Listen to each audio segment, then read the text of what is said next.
All right, welcome everybody to this early morning City Council meeting. So I'm going to just go right to the business and call the special City Council meeting of Moab City to order on August 3rd at 8:30 a.m. And so the purpose of our meeting today is to consider and take action on an ordinance that we've been working on for quite some time. We've met very closely with the Property Rights Coalition, with the Home Builders Association, and with the Utah Association of Realtors. I feel we've had a really good, productive conversations with those folks, and it got us to where we are today, so we're ready to take some action. Tonight, what I'd like to do, or this morning, sorry, I'd like to introduce the ordinance and then have comments from the public. If you could keep your comments to 2 to 3 minutes, that would be great. And then I think we'll probably go right into making a motion. So I'll start by reading the action that we're going to be talking about tonight. A proposed ordinance 2022-5, an ordinance amending the text of the Moab Municipal Code, section 17.48, R3 multi-household residential zone, and 17.51 R4 manufactured housing residential zone, to add a use parameter requirement to the multi-household permitted use such that 33% of the units be designated as active employee units to be occupied by qualified active employment households. As you all recall, Council, at the last meeting, we had a pretty in-depth discussion about this, and all agreed that we had a couple of options. We agreed to do option 3, which included the parachute deed restriction and the what was the other thing? Sunset clause. Thank you. And then we also added at that time waiver of a few permit fees, and we also, after that meeting, updated the sunset clause from 30 years to 50 years after a conversation with Amy Rowland, who's got a lot of experience with these kind of agreements. We also, in our meeting yesterday with the Property Rights Coalition and the Home Builders Association, Randy, I don't think you were able to make that call. We talked about the parachute, which we have in our ordinance as 120 days, which is pretty much supported by some data. It was recommended maybe we think about 60 days or 90 days, but at this point it's at 120 days, and you guys can decide how you want to vote on that. So with that said, I think I've captured everything. I'm going to go ahead and open it up for public comment. And if you could give me the pieces of paper. Okay. Great, thank you. Randy, do you want to go ahead and go? Sure, thank you. My name is Randy Day. I'm president of the Utah Association of Realtors. First and foremost, we appreciate all of the dialogue that's happened, all of the hard work that's happened, and most of all, what you're trying to do. We understand that, and I've had great conversations with folks about that, and that's paramount as to what you're trying to do is create housing that's going to stay in the community, used by the community, the working folks of the community, which we have watched that housing dwindle over the last 25 years. With that being said, let's talk directly to the ordinance.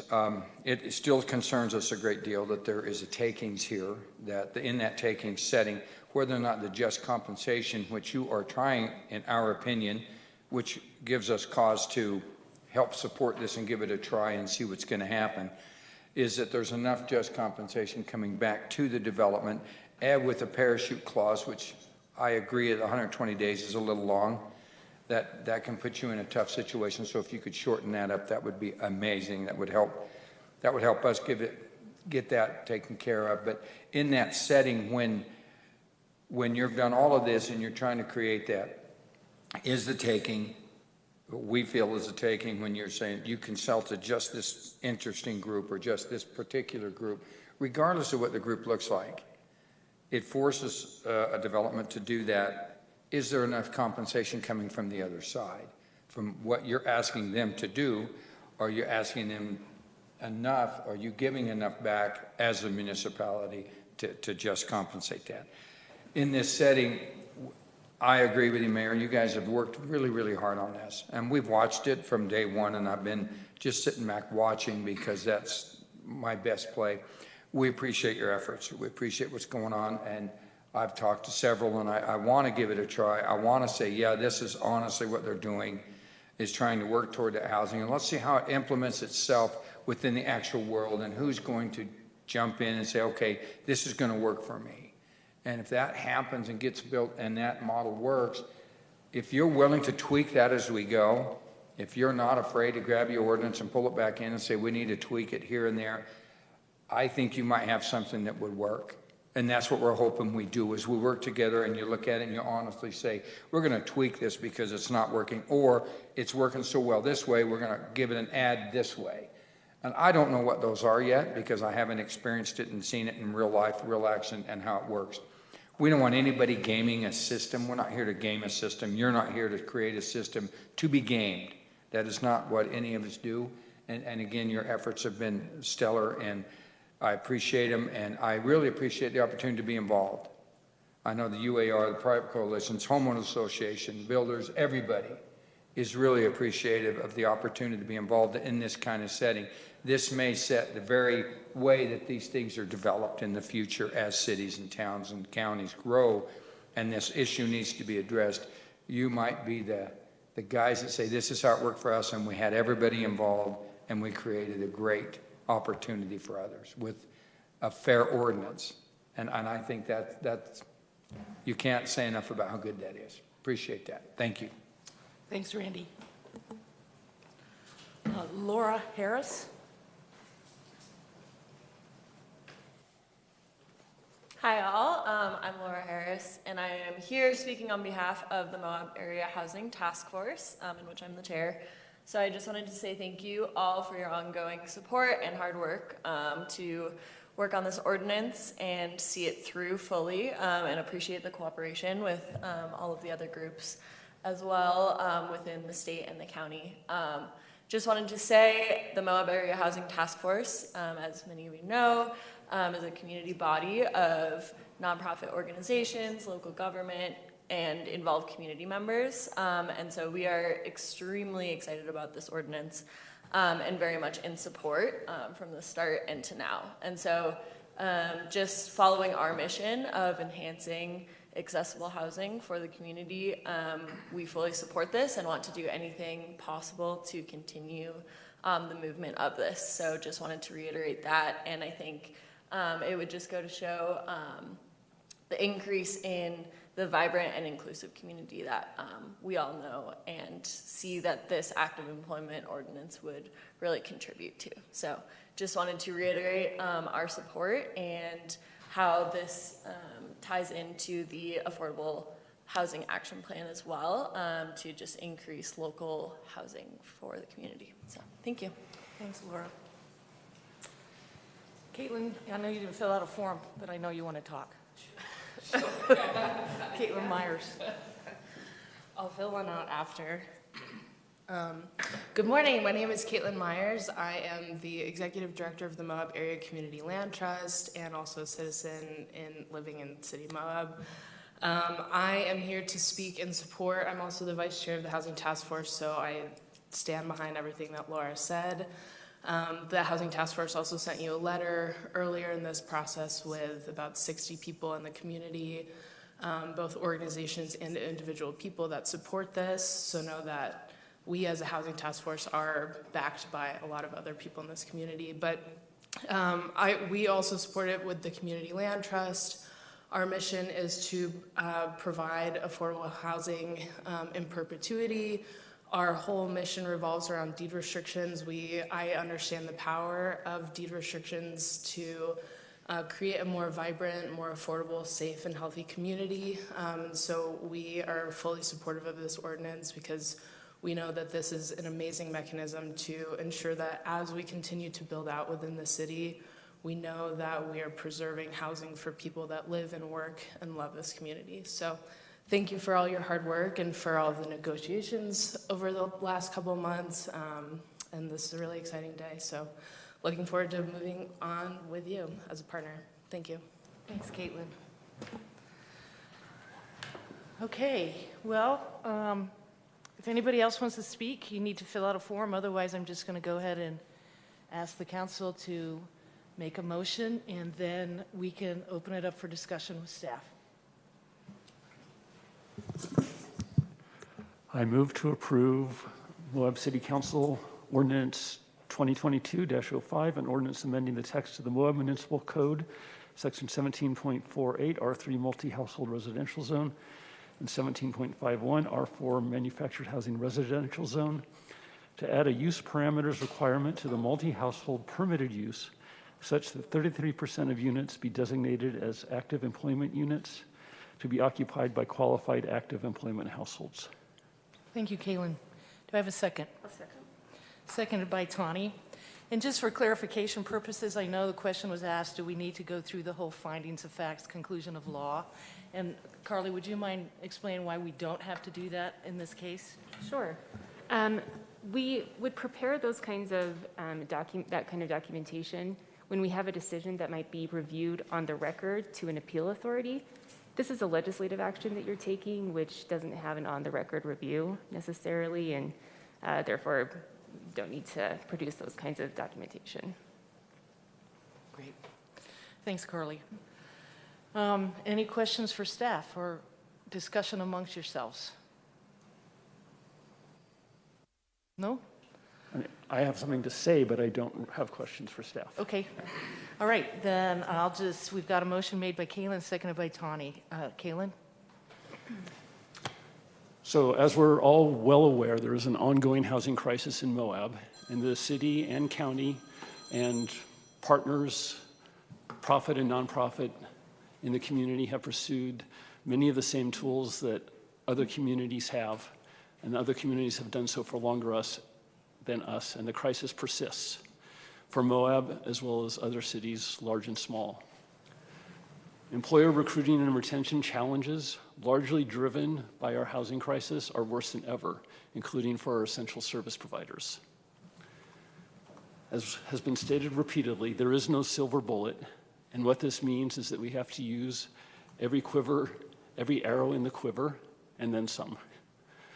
And hope that in 30, 50, or 100 years, Moab still has the vibrant and diverse community of residents that make it what it is, and isn't streets of dark houses like so many other similar communities have had their real estate converted from homes into simple investment vehicles.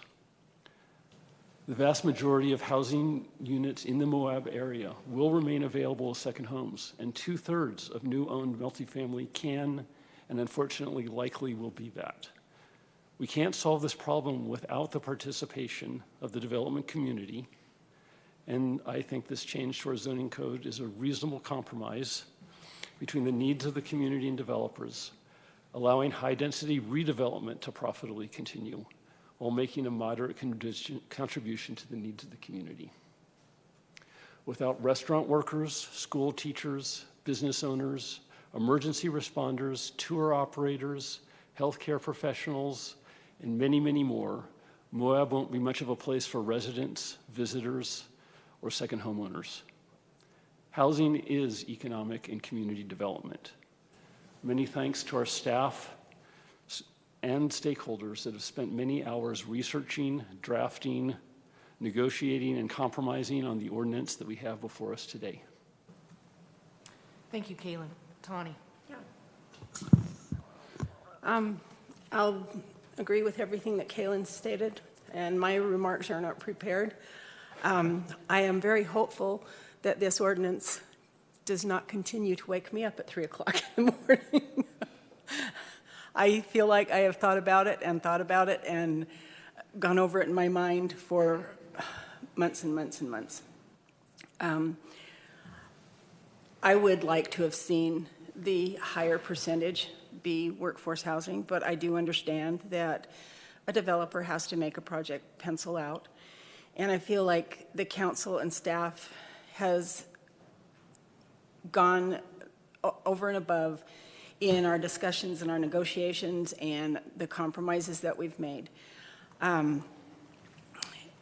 It is not going to fix everything, but if we are able to get new families into stable and secure housing that they can afford, we will have accomplished our purpose with this ordinance. And I do want to thank staff and our attorneys and everybody who came to the table in good faith for their honest conversation and their dialogue.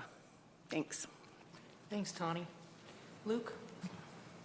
Yeah, I'd like to start off by thanking all the staff, all the council members, the interested parties, the attorneys, the experts that we've consulted through this, and the support from the community as well. It's been a really long and kind of arduous process in a lot of ways, and I think it's kind of resulted in something that nobody is 100% fully satisfied with, which to me really kind of indicates that we've come to a pretty reasonable compromise.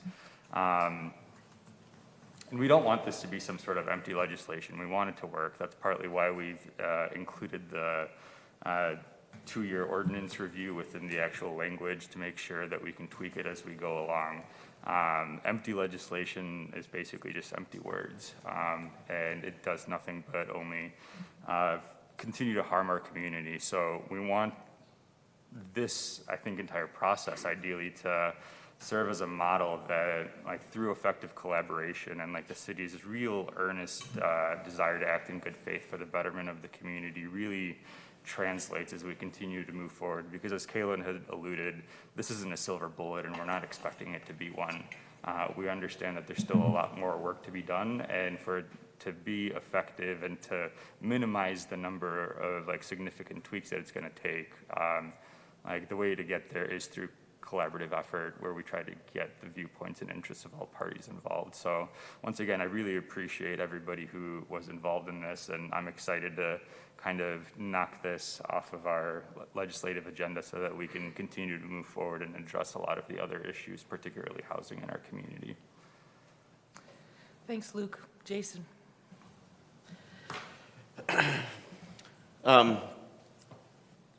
Like Luke said, I want to say thank you. Thank you to Corey and your staff. It's been 10 months, that you guys have been working on this. And everybody involved, all the real estate agents, the developers, the private property people, the lawyers, this is not something that's been taken lightly. And it's been something that I've really thought about a lot, And, I was thinking that I met Randy 35 years ago as real estate. He probably doesn't even remember. And this is like a perfect political cartoon. When I met 35 years ago, my father was a repo man for real estate in the Moab area. He would take land, he'd take properties, and that had been repoed, and work with realtors to put them back on the market. And at that time, in the late 80s, in the late to mid 80s, there was this mass migration of locals leaving town because they couldn't afford to live in Moab anymore. We've now come full circle where there's this mass migration of Moab locals who are leaving town because they can't afford to live in Moab anymore. Let that sink in. It's not because of jobs. It's not because there's no workforce. It's because they can't find a place to live. They couldn't afford a place to live 35 years ago. They can't afford a place to live now. Where have we come? We're right back where we've started, where we have got to do something to sustain those that live here, to sustain families. As I look at what's happened over the last 25 years that I've lived here, the people that I've come in contact, the employees that I had that have worked for me that have been in high school, that once they get out of high school, they get a college education, they're not coming back to Moab because they can't afford to live here. They're moving in other places. And this is something that I want to stress is not low-income housing. This is just giving people who live here a chance to be in the fight, to play the game that everybody else is playing, to let them have a couple cards in this card game of life and of being here. And so this isn't the silver bullet. This isn't, and Randy and we talked about it last night, that This is one thing, we need to keep working, we need to work harder, we need to work to make things happen.